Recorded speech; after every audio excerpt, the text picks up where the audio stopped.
हाजी कमरुद्दीन को आप सुन रहे थे, सर्वोकॉन के एमडी हैं। अपनी बातें बहुत अच्छे तरीके से उन्होंने रखी, लेकिन अब हम अगले सेशन के लिए मूव कर रहे हैं, जो भी काफी इंटरेस्टिंग होने वाला है, क्योंकि बात जब देश के सबसे बड़े प्रदेश उत्तर प्रदेश की हो और वो भी सामने हमारे जो गेस्ट हो वैसे हो, और गेस्ट के साथ साथ मैं एंकर को भी इंट्रोड्यूस करना चाहूंगी श्वेता, क्योंकि कॉम्बिनेशन बहुत अच्छा होगा। कॉम्बिनेशन बहुत अच्छा होने वाला है। तो उत्तर प्रदेश के मुख्य सचिव दुर्गा शंकर मिश्रा जी हमारे बीच मौजूद हैं, जो भी आएंगे, और सेवा विस्तार जो उनको मिला हाल में, उसके चलते उन्होंने यूपी के दूसरे सबसे लंबे समय तक सेवा करने वाले मुख्य सचिव के रूप में एक नया रिकॉर्ड भी बनाया है, और अब सूबे की सफलता के लिए भी कई नए रिकॉर्ड बनाने की कोशिश में लगातार लगे हुए हैं। सूबे की चुनौतियां भी उन्हीं से पूछी जाएंगी, क्योंकि हमारे साथ जो हमारे होस्ट रहने वाले हैं, और मैं बार बार कह रही हूं कि दिनेश जी को इसी चीज के लिए जाना जाता है, बहुत ही अच्छे तरीके से कड़वे सवाल भी वो सामने में रख देते हैं। तो दिनेश जी मंच पर आइए, और दुर्गा शंकर मिश्रा, एक बार जोरदार तालियों से स्वागत हो।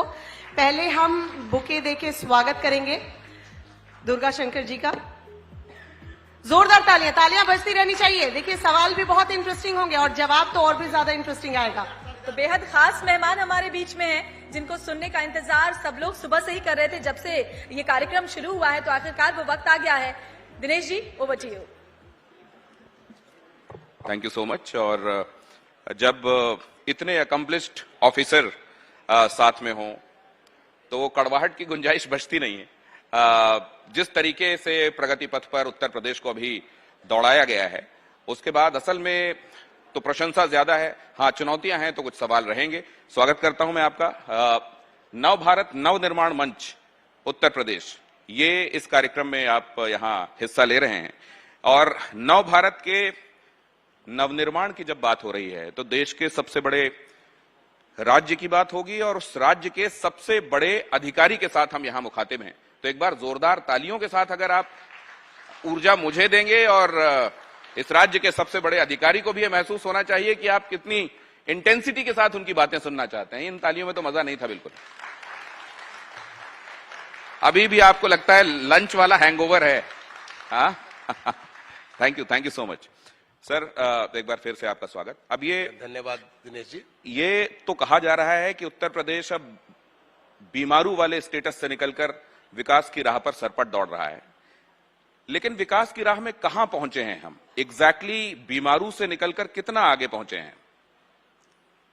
बीमारू से निकल करके मैं समझता हूं कि एक परसेप्शन पूरा का पूरा सारे लोगों में बदल गया है। एक उत्तर प्रदेश के नाम से लोगों को लगता था कि यहाँ पे सुरक्षित आप नहीं हैं, यहाँ पे आपका निवेश सुरक्षित नहीं है, यहाँ आप कोई नए काम नहीं कर सकते हैं। आज सबकी एक आशाएं और आकांक्षाएं उत्तर प्रदेश की तरफ हुई है। अभी हाल में माननीय प्रधानमंत्री जी ने, अभी पिछले थोड़े दिन पहले माननीय प्रधानमंत्री जी ने हमारे ग्राउंड ब्रेकिंग सेरेमनी हुई थी, और ये चौथी ग्राउंड ब्रेकिंग सेरेमनी थी नई सरकार के आने के बाद 2017 में। इस चौथी ग्राउंड ब्रेकिंग सेरेमनी में देश के लिए एक नया कीर्तिमान बना। 10.24 लाख करोड़ के प्रोजेक्ट्स, ये इन्वेस्टमेंट जो है ये ग्राउंड किए गए, यानी माननीय प्रधानमंत्री के द्वारा उनका शिलान्यास किया गया। और उसमें ये ऐसा नहीं, पहले जगह हमारे यहाँ कुछ इन्वेस्टमेंट भी आते थे तो नोएडा में आते थे, गाजियाबाद में आते थे, यानी वो दिल्ली के समीप होने का फायदा लेते थे। अभी इस बार जो इन्वेस्टमेंट हुआ पूरे प्रदेश के सारे 75 जनपदों में हुआ। हर जनपद में हमारे माननीय जनप्रतिनिधि वहां पे उपस्थित थे। जो 10 करोड़ के छोटे प्रोजेक्ट थे वो वहीं पे हो रहे थे, और 10 करोड़ से ज्यादा के प्रोजेक्ट थे वो माननीय प्रधानमंत्री जी द्वारा यहाँ पे लखनऊ में हो रहे थे। तो एक पूरे प्रदेश में जो लोगों की, और अरे ऐसा भी नहीं कि किसी एक सेक्टर में, सारे सेक्टर्स में, तो ये एक लोगों का जो जन विश्वास जगा है।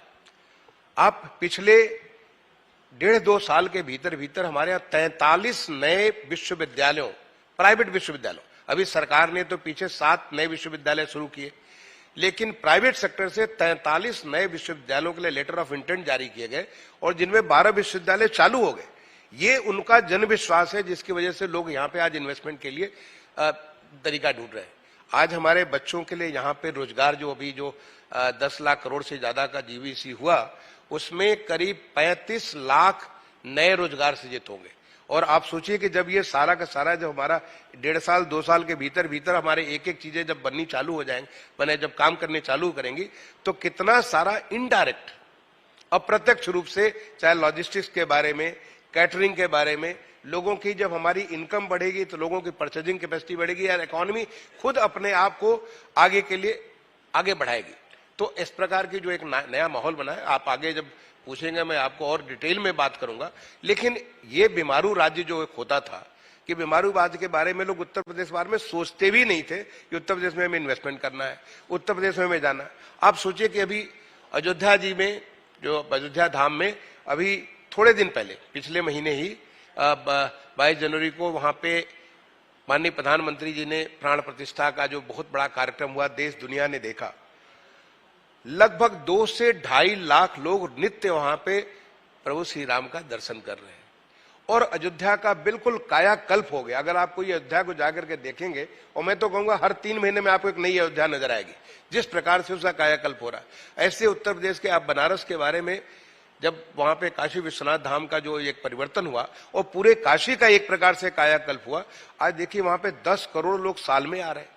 तो ये इसके हमारी पूरी इकोनॉमी आज उत्तर प्रदेश में लगभग, अभी जो फिगर, लेटेस्ट फिगर है, करीब 45 करोड़ लोग जो हमारे श्रद्धालु हुए, हमारे जो टूरिस्ट हैं उत्तर प्रदेश में आए। और ये तब जब कुंभ नहीं है, अगले साल जब 2025 में कुंभ होगा, तो मैं आशा करता हूं कि पिछले कुंभ में करीब 24 करोड़ लोग आए थे, देश दुनिया भर से लोग आए थे।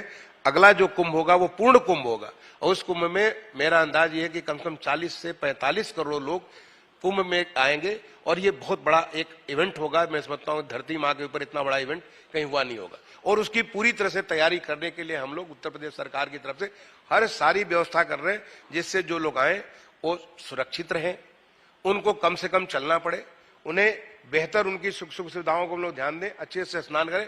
वो सारा आज अगर आप प्रयागराज में जाकर के देखें तो भारत सरकार के द्वारा जो है नेशनल हाईवे अथॉरिटी के द्वारा जिस प्रकार से काम हो रहा है, उत्तर प्रदेश सरकार के द्वारा ऑलरेडी बहुत सारे 2500 करोड़ से ज्यादा के काम हमने सैंक्शन कर दिए। सारे के सारे काम तेजी से हो रहे हैं और ये सब किसके लिए हो रहा है? आने वाले कुंभ के लिए। तो ये एक नया उत्तर प्रदेश है जो माननीय प्रधानमंत्री जी ने नए भारत की कल्पना की।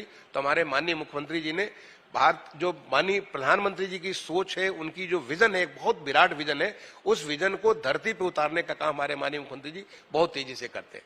तो मैं समझता हूं कि बीमारू राज्य का जो एक आप भी महसूस करते होंगे, जो लोग हैं वो महसूस करते होंगे कि कैसे उत्तर प्रदेश की तस्वीर अभी हाल के समय में बदली। 45 करोड़ सैलानी एक साल में और एक महीने में प्रभु रामलला के दर्शन करने वाले लोग 60 से 65 लाख, इतने लोग उत्तर प्रदेश आ रहे हैं और संतुष्ट होकर जा रहे हैं। ये फिगर अपने आप में बहुत बड़ा है। और एक दूसरी बात जो बहुत अच्छी लगी वो ये कि इतने बड़े प्रशासनिक अधिकारी के मुंह से धरती मां संबोधन हम जब सुनते हैं, पृथ्वी मां पर इतना बड़ा आयोजन, तो ये इस बात का आश्वासन देता है कि ये सिर्फ कोई मैकेनिकली चीजें करने वाला कोई तंत्र नहीं है। ये मानवीय तरीके से, यहां तक कि नदियों को और पृथ्वी को, समुद्र वसने देवी पर्वत स्तन मंडले विष्णु पत्नी नमस्तुभ्यम पादस्पर्शम क्षमस्व में, ये जो हम कहते हैं, ये भरोसा करते हैं मिश्रा जी, इसीलिए उनके मुंह से धरती मां निकला। एक बात मैं और समझना चाहता हूं सर कि ये आपके क्रेडिट में जाता है कि 5 शहरों को आपने रिकॉर्ड समय में मेट्रोज दे दी। जब आप शहरी विकास मंत्रालय के बाद जब आप डीएमआरसी देख रहे थे, ये उपलब्धियां और यहां कार्य करते हुए आपको जो अकम्प्लिशमेंट्स मिले होंगे, आप किसको अभी तक के अपने कार्यकाल में सबसे ऊपर रखते हैं कि this is my biggest achievement? देखिए, ऐसा है कि 5 हमारे उत्तर प्रदेश के शहर मेट्रो शहर हो गए और पूरे देश में आज 28 शहर मेट्रो के शहर हो गए हैं, 28 शहर हो गए। मेरा तो सौभाग्य था कि मैं केवल डीएमआरसी नहीं देखता था, पूरे देश के जितने भी मेट्रो कंपनी है, सभी कंपनी का मैं अध्यक्ष था जो भारत सरकार के सचिव आवासन एवं शहरी कार्य के रूप में। और उसके लिए ये मेरा बहुत बड़ा सौभाग्य था कि माननीय प्रधानमंत्री जी के उस विराट विजन के तहत उनके मार्गदर्शन में काम करने का मुझे मौका मिला, और वो भी कैसे मिनिस्ट्री में, housing and urban affairs ministry में। उससे पूरे देश में एक बहुत बड़ा परिवर्तन के लहर आई। अगर आप देखें तो 2014 के बाद से जिस प्रकार से हमारे शहरी इलाके का जैसे बड़ा कायाकल्प हुआ और बहुत तेजी से आगे का, ऐसा नहीं कि पूरा काम हो ही गया है, लेकिन बहुत तेजी से परिवर्तन हुआ और परिवर्तन बहुत तेजी से और हो रहा है। जो परिवर्तन हो रहा है उसमें मेरे भी कार्य करने का मुझे मौका मिला, ये मेरा बहुत बड़ा सौभाग्य था। ऐसे मैं समझता हूं कि जो भी कार्य मुझे मिलता है, चाहे जब मैं एसडीएम था और आज मैं मुख्य सचिव हूं या भारत सरकार में सचिव था, हर काम हमारे लिए एक पब्लिक को जो हम बेस्ट से बेस्ट कर सकते हैं। एक बात आपसे तो मैं उसको ग्रेडेशन नहीं करूंगा कि नंबर 1 नंबर 2। मैं तो समझता हूँ एसडीएम भी जो मैंने काम किया वो भी बहुत शानदार काम था। और आज जब मैं चीफ सेक्रेटरी के तौर पे जो मैं काम कर रहा हूं, क्योंकि मेरा कमिटमेंट अपने राज्य के प्रति है कि राज्य जो हमारा एक माननीय प्रधानमंत्री जी के विजन के मुताबिक एक विकसित देश बनने के रास्ते पे चल चुका है, तो जब विकसित देश बनेगा तो हमारा प्रदेश भी विकसित बनना चाहिए। जब हमारा प्रदेश विकसित बनेगा तो हमारा हर जिला भी विकसित बनना चाहिए, हर गांव विकसित बनना चाहिए। और उसी को धरातल उतारने के लिए माननीय मुख्यमंत्री जी के जो सीधा उनका जो हमें मार्गदर्शन मिलता है, उस मार्गदर्शन के तहत हम बहुत सारे कार्यक्रम पूरे प्रदेश में से कार्यक्रम करा रहे हैं। और उसी में हमारा $1 ट्रिलियन इकोनॉमी का जो एक लक्ष्य है कि हम अपने प्रदेश की जो अर्थव्यवस्था जो आज देखिए कि कहा हम करीब 12 लाख करोड़ के आसपास हुआ करते थे 6-7 साल पहले, आज हमारा उत्तर प्रदेश का जीएसडीपी 25.5 लाख करोड़, जो लेटेस्ट सर्वे हुआ 25.5 लाख करोड़ के आसपास हमारा जो है हो गया है, जो जीएसडीपी हमारी हो गई है। और हम इसको ये रफ्तार दे रहे हैं क्योंकि इसको पंख देने की बात है, इसको हम वो पंख दे रहे हैं कि जिस पंख से वो तेजी से उड़ान करके जब देश हमारा $5 ट्रिलियन इकोनॉमी पहुंचेगा तो हमारा उत्तर प्रदेश भी $1 ट्रिलियन इकोनॉमी पहुंचेगा। और पूरे गर्व के साथ हम बीमारू राज्य से पूरी तरह से मुक्त होकर के एक उन्नतशील राज्य, एक मैंने पूरी तरीके से विकसित प्रदेश बन चुके होंगे। मतलब आप अपने किए हुए कामों को ऐसे किसी वर्टिकल शेल्फ में नहीं रखते, आप हॉरिजॉन्टल में रखते हैं जिसमें हर एक काम आपका बराबर। बिल्कुल दिनेश जी, आपने सही कहा, हर काम बिल्कुल शिद्दत के साथ होता है। चाहे हमारा जैसे अर्बन के रूप में, चाहे मैं स्वच्छ भारत मिशन कर रहा था, हाउसिंग फॉर ऑल प्रधानमंत्री आवास योजना कर रहा था, स्मार्ट सिटी योजना कर रहा था, मेट्रो का काम, आप किसी भी काम को ये नहीं कह सकते इसमें हम ज्यादा किए इसमें कम किए। हर काम को पूरे शिद्दत के साथ भगवान की प्रार्थना जैसे होती है वैसे उस काम को वैसे कर करते, और हर काम के बारे में बता सकता हूं कि क्या अच्छे काम हुए, कैसे देश में उसे परिवर्तन आया। और वो सारा परिवर्तन माननीय प्रधानमंत्री जी की जो सोच थी, उनके सोच को कन्वर्ट किया एक्शन में, धरातल पे। तो अभी नहीं पूछूंगा लेकिन आगे मैं आपसे जरूर पूछूंगा कि कहीं आपके कामों में कहीं कोई कसक रह गई क्या कि ये इसको ऐसा होना था या इसको ऐसा होना था, वो जवाब आगे आपसे लूंगा। लेकिन फिलहाल मैं ये जानना चाहता हूं, यहां आज अखिलेश यादव आए थे और उन्होंने कहा कि देखिए आज कहते हैं काम हुआ, क्या काम हुआ। जहां पर प्रधानमंत्री गए थे उन्होंने हरकुलिस उतार दिया था, वो समाजवादी डिजाइन से बना हुआ हाईवे था। उसके बाद नेशनल फंड से तो असल में हाईवेज बनाने के लिए यहां कुछ हुआ ही नहीं, उसके बाद से एक भी हाईवे नहीं बना है यहाँ पे। वो ये भी कहते हैं कि यहाँ बताइए उस समय जो इमारतें हमने बना दी। संस्कृति स्कूल का भी जिक्र कर रहे थे कि पीछे हम बना रहे थे, लेकिन उसको सिर्फ इसलिए नहीं बनने दिया जा रहा है, वो एक high class high standard school होता क्योंकि वो हमने शुरू कराया था। इस पर आपकी टिप्पणी भी चाहता हूं। देखो सर, टिप्पणी तो मैं नहीं करना चाहूंगा, लेकिन मैं आपको बताना चाहूंगा कि देखिए, जो आपने बात की कि एक फ्लाइट उतरी इसके ऊपर, जो आगरा लखनऊ एयरपोर्ट जो हमारा एक्सप्रेसवे है, तो जो पूर्वांचल एक्सप्रेसवे वहां भी फ्लाइट उतरी। और पूर्वांचल एक्सप्रेस के बाद आज जिस तेजी के साथ एक्सप्रेसवे का काम उत्तर प्रदेश में हो रहा है, आज देश में सबसे ज्यादा एक्सप्रेसवे का काम उत्तर प्रदेश में हुआ। करीब हमारे 1200 किलोमीटर के एक्सप्रेसवे हो चुके हैं। और कुंभ के पहले हमारा पूरा प्रयास है कि गंगा एक्सप्रेसवे भी बनके पूरा तैयार हो जाए, जैसे सीधा मेरठ से लेकर के आप प्रयागराज तक एक्सप्रेसवे से आप आ सकते हैं। नेशनल हाईवे के बारे में आप लखनऊ शहर में बैठे हुए हैं, लखनऊ शहर से प्रयागराज जाने के लिए 4 लेन की रोड नहीं हुआ करती थी, मतलब ये रोड बीच में अधूरी पड़ी हुई थी और सालों से अधूरी पड़ी हुई थी। अब आप देखिए जिस तेजी से काम हो रहा है, कुंभ आने दीजिए, देखिए सरपट आप यहां से नेशनल हाईवे से 4 लेन से आप जाएंगे, आप वहां पे इतने सारे जो रिंग रोड थे प्रयागराज के रिंग रोड जो आज नेशनल हाईवे जिस तेजी के साथ काम पूरा कर रहा है, अब आप देखिए कि कुंभ आने दीजिए, देखिए कि क्या स्थिति होगी। आप वहां से लेकर के अयोध्या तक, प्रयागराज से लेकर अयोध्या तक आप जाएंगे, पूरा 4 लेन, वहां से गोरखपुर से लेकर बनारस के इसके ऊपर जिस प्रकार से काम हो रहा है। लिंक एक्सप्रेसवे हमारा जो है, जो पूर्वांचल एक्सप्रेसवे, उससे बिहार को जोड़ने का जो काम हो रहा है, ऐसे इतने सारे काम। और नॉर्थ साउथ जो हमारा, क्योंकि उत्तर प्रदेश पूरा ऐसे चलता है कि ईस्ट वेस्ट हमारे सारे नेशनल हाईवे, अब उनको नॉर्थ साउथ जोड़ने के जो काम हो रहे हैं, तो इतना सारा हमारा एक्सप्रेसवेज एंड हाईवेज के ऊपर काम हो रहा है। और सबसे बड़ी चीज स्टेट हाईवे, आज जो स्टेट हाईवे हमारे जितने जनपद मुख्यालय, सारे जनपद मुख्यालयों को जोड़ने के लिए, हमारे बॉर्डर्स के ऊपर जो है उसको पूरा 4 लेन करने के लिए, जितने बॉर्डर की जो हमारे जो है उनको जोड़ने के लिए इतने सारे काम हो रहे हैं। अगर आप काम को देखते जाएं तो काम को आपको लगेगा कि इतना काम पहले क्यों नहीं होता था। आप ये प्रश्न करेंगे, इतना काम पहले क्यों नहीं होता था। आप अगर बात करते हैं कि जो है कुछ एक प्रोजेक्ट्स की बात करते हैं, तो उन प्रोजेक्ट्स को मैं उनके बारे में डिटेल में नहीं जानना चाहता, लेकिन इतने सारे काम आज लखनऊ में हुए। आप लखनऊ वालों से पूछ लीजिए, आगरा वाले से पूछ लीजिए, बनारस से पूछ लीजिए, मेरठ से पूछ लीजिए, आप जहां भी जाकर के, और एक पूरी दुनिया देख रही है बनारस का जो काशी विश्वनाथ धाम का जो काम हुआ है, ये तो ऐतिहासिक माने जो कि सैकड़ों वर्षों के बाद इस प्रकार का परिवर्तन, आज अयोध्या में जिस प्रकार का काम हुआ, अगर आप जो विंध्यवासिनी धाम जाकर देख लीजिए कि किस प्रकार का परिवर्तन हुआ, तो जो परिवर्तन हुए वो परिवर्तन अगर आप देखेंगे तो नजर आएगा कि कितने सारे काम हुए। ये परिवर्तन उत्तर प्रदेश में किसी भी कोने में रहने वाला कोई भी व्यक्ति हो वो महसूस कर सकता है। ये यहां मंच से कहा जा रहा है, तो आप लोग सहमत हैं? क्या आप सहमत हैं तो वो तालियां बताएंगे आपकी, आप अप्रूव करते हैं कि नहीं? ये अप्रूवल इधर से भी मिल रहा है सर। और दूसरे ये कि ये जो आप कह रहे हैं कि हम बड़े सरपट तरीके से आगे बढ़ रहे हैं, बीमारू की छाया से हम निकल गए हैं, इसमें न सिर्फ आपको आगे डेवलपमेंट की राहें बनानी है बल्कि उसको सस्टेन करने के लिए, जैसा आपने बताया कि सैलानी इतनी बड़ी तादाद में पहुंच रहे हैं, अब उसके लिए एक सपोर्ट सिस्टम को लगातार आपको विकसित करते जाना है। ये साइमल्टेनियस जो काम करने हैं आपको, किसी एक काम को करने के बाद उसको साइमल्टेनियसली उसका आधारभूत ढांचा और बनाना, उसको विकसित करना, इसको लेकर आप कितने सेटिस्फाइड हैं? देखिए, इसके ऊपर बहुत काम हो रहा है, क्योंकि मैं तो समझता हूं कि एक पिछले 2014 से हमारा, क्योंकि मेरे 4 दशक पूरे हो गए भारतीय प्रशासनिक सेवा में उत्तर प्रदेश में और भारत सरकार में। मैं विदेशों में भी रहा, कई पढ़ाई करने के लिए और तरह से मैं जाने के रहा। मुझे लगा कि पूरी की पूरी हमारी डेवलपमेंट पैराडाइम 2014 के बाद बदल गई है। डेवलपमेंट पैराडाइम की मैं बात कर रहा हूं, क्योंकि मैं चूंकि भारतीय प्रशासनिक सेवा में आने के लिए आप बहुत कुछ अध्ययन करते हैं, आप देखते हैं कि कैसे प्लान डेवलपमेंट आपका हुआ, कैसे आपका क्या क्या काम हुआ। तो पूरी सोच, हमारा जो डेवलपमेंट पैराडाइम बदल गया।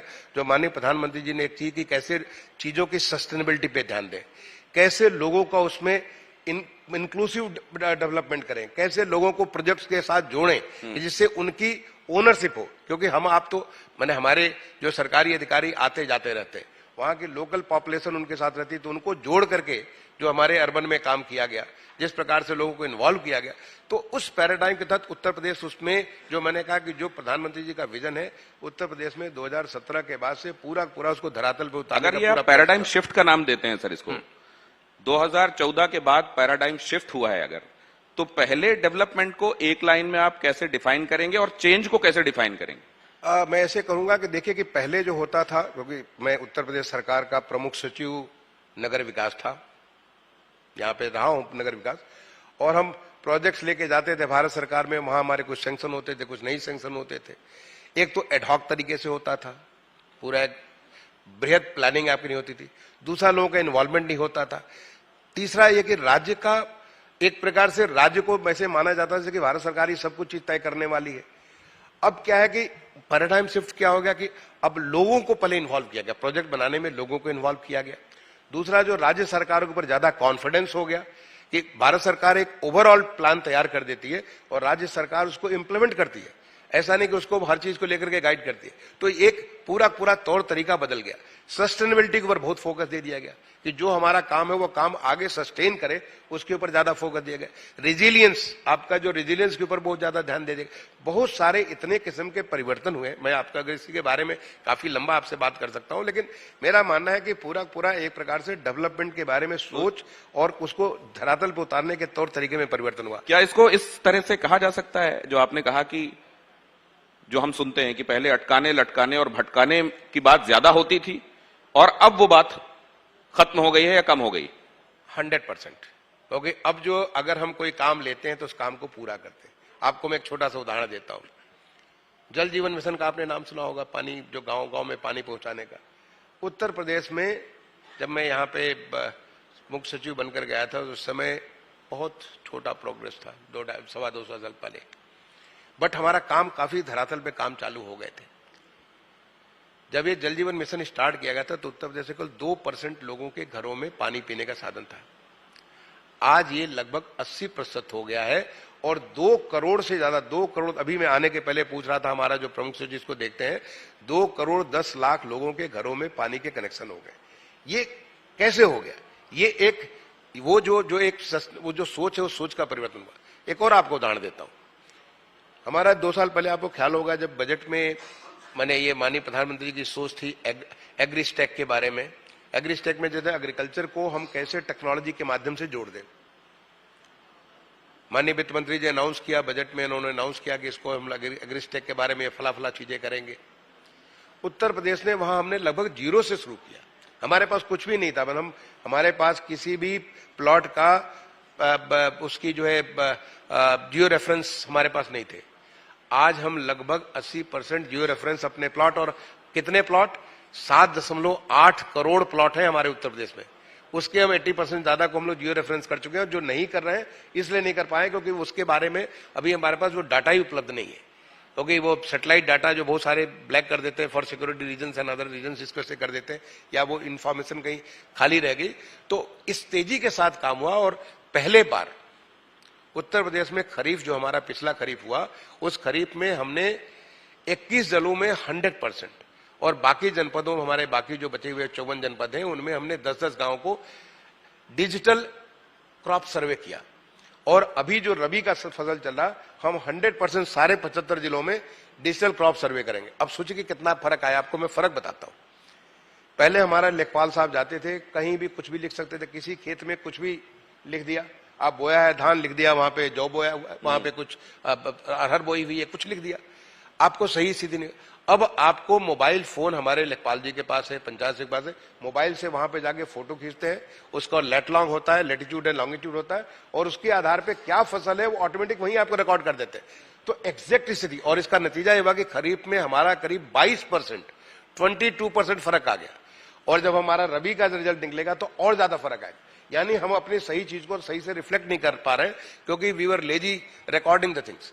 तो इस प्रकार से जो डिजिटल हमारे उसमें जा रहा है, और ये सब क्योंकि जो परिवर्तन आज देश में जो परिवर्तन आया, एक नई सोच आया और एक एकम्प्लिश करने का एक जज्बा आया कि हम इसको कर सकते हैं, बड़े लेवल पे कर सकते हैं, वो चीज मुझे लगता है कि वो परिवर्तन भी एक नया डेवलपमेंट पैराडाइम शिफ्ट है।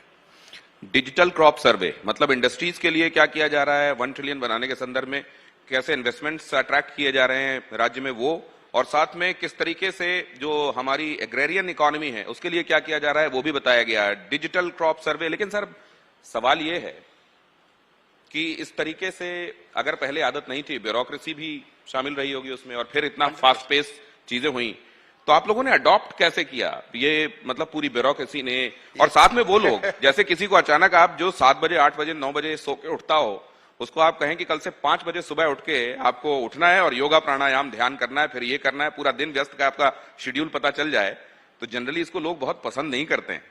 ब्यूरोक्रेसी ने इसको कैसे लिया?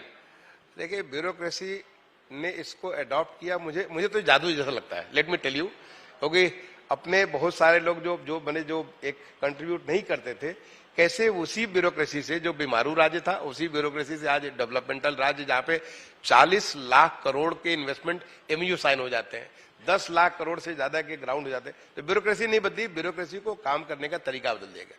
तो आप ऐसे समझ लीजिए कि अगर आप किसी चीज को सही तरीके से आप ले जाए, क्षमता में कमी नहीं है, लेट मी टेल यू, हमारे देश में लोगों के क्षमता में कहीं कोई कमी नहीं है, न तो इंडस्ट्री में कमी है, न ब्यूरोक्रेसी में कमी है, न तो बिजनेस में कमी है, न तो हमारे एजुकेशन सिस्टम में। पॉलिटिकल विल की कमी थी। हमें जो कमी नजर आती है कि लोगों के उस अपेक्षा का उदाहरण, बड़े छोटा सा उदाहरण चाहिए कि जब कोविड का इतना बड़ा महामारी आया, एक होता था लोग हाहाकार मचा रहे थे कि कई करोड़ों लोग मर जाएंगे, और यहां पता चला कि हम लोग आत्मनिर्भर भारत होकर के निकल गए। तो ये केवल किस प्रकार की लीडरशिप है, उस लीडरशिप का क्या जादू है, इस लाइक करिश्मा, वो करिश्मे से कैसे लोगों को सही तरीके से उनको लेकर के जाया गया, तो उसी का नतीजा है। जैसे कि अब आप $1 ट्रिलियन इकोनॉमी, हम ऐसा नहीं कि हमारे अधिकारी बदल गए या हमारे और लोग बदल गए या हमारे जो इंडस्ट्री के लोग बदल गए, इंडस्ट्री के वही लोग थे जो उत्तर प्रदेश आने के बारे में डरते थे, आज वो उत्तर प्रदेश आ रहे हैं क्योंकि उनको नजर आ रहा है कि कैसे परिवर्तन हुआ। तो उत्तर प्रदेश के सबसे बड़े ब्यूरोक्रेट का दिन कितने बजे शुरू हो जाता है और कब तक आप काम करते रहते हैं? मैं तो सुबह 5:30 से शुरू हो जाता हूँ जो है, और रात में 11:30-12 बज जाते हैं, नित्य मेरा हो जाता है, ऐसे होता है, that is the time frame. आप उत्तर प्रदेश में जो आप सोचिए 27 नई पॉलिसीज हमने बनाई है, 27 नई पॉलिसीज जो कि देश की, मैं समझता हूँ, one of the best policies होंगी। आप पूरे देश को अध्ययन करके बनाया। कैसे बनाया? वो लोगों को अट्रैक्ट करने के लिए, ईज ऑफ डूइंग बिजनेस के लिए, जो सारा का सारा लोगों के लिए काम किया गया। कैसे किया? लोगों के साथ काम करके। क्योंकि देखिए, एक बात ये भी है कि जब आप पॉजिटिव होते हैं तो पॉजिटिव होते चले जाते हैं, जब नेगेटिव रहते हैं तो नेगेटिव होते चले जाते हैं। एक इसको नेगेटिव स्पायरल और पॉजिटिव स्पायरल कहते हैं। तो ये पॉजिटिव स्पायरल है, मैं समझता हूं कि माननीय प्रधानमंत्री जी का जादू है पूरे देश के लिए। मतलब हमारे प्रदेश में तो पूरे देश में इसका फर्क है, और हमारा प्रदेश उसमें सबसे तेज मैं समझता हूं कि आज देश में अगर काउंट करेंगे तो हमारा प्रदेश पूरे देश में सबसे तेज आगे बढ़ने वाला प्रदेश होगा। एक बात आपसे और जानना चाहता हूं, आपके बारे में जब जब जहां जिससे बात हुई तो लोगों ने आपको टर्म किया कि very honest officer, very honest officer. ईमानदार ऑफिसर होना ये हिंडरेंस है या ये आपके लिए एटमॉस्फेयर कंड्यूसिव बनाता है? मैं समझता हूं बहुत अच्छी बात है। अगर उससे क्या लोगों का कॉन्फिडेंस जमता है। क्योंकि मैंने देखा कि चाहे जब मैं एसडीएम था, एडीएम था, डीएम था, जहां भी था, लोगों को अगर ये लग जाता कि हमारी कुछ अपनी पर्सनल उसमें कुछ नहीं है तो लोग हमारे साथ जुड़ जाते हैं। तो वो जो लोगों का कनेक्ट होता है उससे रिजल्ट बहुत पॉजिटिव और जो सस्टेनेबल रिजल्ट होता है। और मैं समझता हूं कि जो आज टेक्नोलॉजी के माध्यम से माननीय प्रधानमंत्री जी ने या हमारे प्रदेश में जो एक नो टॉलरेंस टू करप्शन को लेकर के जिस प्रकार से टेक्नोलॉजी को लेकर प्रयोग किया गया, उसका भी एक बड़ा पॉजिटिव असर है। क्योंकि जब लोगों में अगर उनकी खुद की इन्वॉल्वमेंट नहीं होगी तो डेफिनेटली आम लोग भी उसके साथ जुड़ेंगे। जब लोग जुड़ेंगे तो सस्टेनेबिलिटी होगी। एक बात जो मैंने आपको पहले ही रिवील कर दी थी, थोड़ा पेपर लीक कर दिया था मैंने एक्चुअली, कि आपका वो कौन सा काम है जिसको आप चाहते हैं कि और बेहतर होता, या ये कसक रह गई कि ये चीजें ठीक होनी चाहिए थी, कुछ ऐसा? देखिए, मैंने अपनी क्षमता के मुताबिक हर काम को बेस्ट से बेस्ट किया है। जो भी काम मुझे मिला है, जब भी मिला है, मैंने कोशिश की है कि मैं बेस्ट अपना दूं, क्योंकि ये जनहित में है। ये मैं इस सेवा में आया हूं और ये पूरी तरह से पब्लिक की सेवा है, तो जो बेस्ट दूं। इसलिए मुझे ऐसा है कि there are certain constraints, system के लिमिटेशंस होते हैं। देखिए, आप ऐसा नहीं कर सकते हैं कि आप जो चाहते हैं वही आपको हो जाएगा। उन लिमिटेशंस के भीतर क्या आप बेस्ट अचीव कर सकते हैं, उसको अचीव करने के लिए आपको कोशिश करना चाहिए, और मैंने उसको हमेशा किया। इसलिए मन में कभी मलाल नहीं रखता। सर, और आखिरी सवाल, ज्यादा टफ टास्क मास्टर कौन है, प्रधानमंत्री नरेंद्र मोदी की योगी आदित्यनाथ जी? देखिए, दोनों की स्टाइल अलग है, बट दोनों मैं कहूंगा कि दोनों की अपेक्षाएं, दोनों की स्टाइल अलग है, लेकिन दोनों के दोनों जो है, जो अपने काम में जो तय कर लेते हैं उसको करके दिखाते हैं। मैंने प्रधानमंत्री से काम करके इतना मुझे आनंद, मतलब मैं जो 7.5 साल भारत सरकार में जो मैं काम किया अर्बन में, मुझे हर क्षण मुझे आनंद की अनुभूति हुई, क्योंकि मैं चीजों को अचीव करने की कोशिश करता था। और राज्य में जो मैं पीछे कर रहा हूं, सेम मैं मुख्यमंत्री जी का, दोनों की मैं समझता हूं कि अपेक्षाएं हैं, और वो देश के लिए, देश प्रथम के भाव से, देश को बनाने के भाव से, देश को विकसित करने के भाव से जो काम चल रहा है, और उसके साथ जुड़ने में हमको लगता है हमारा सौभाग्य है कि ऐसा मुझे लीडरशिप मिला है। बहुत धन्यवाद सर, आप इतने मसरूफ हैं मुझे पता है, और उसमें से आपने वक्त निकाला है, लेकिन हम सब से आप मुखातिब हुए, आपने अपनी बात रखी, इसके लिए बहुत धन्यवाद।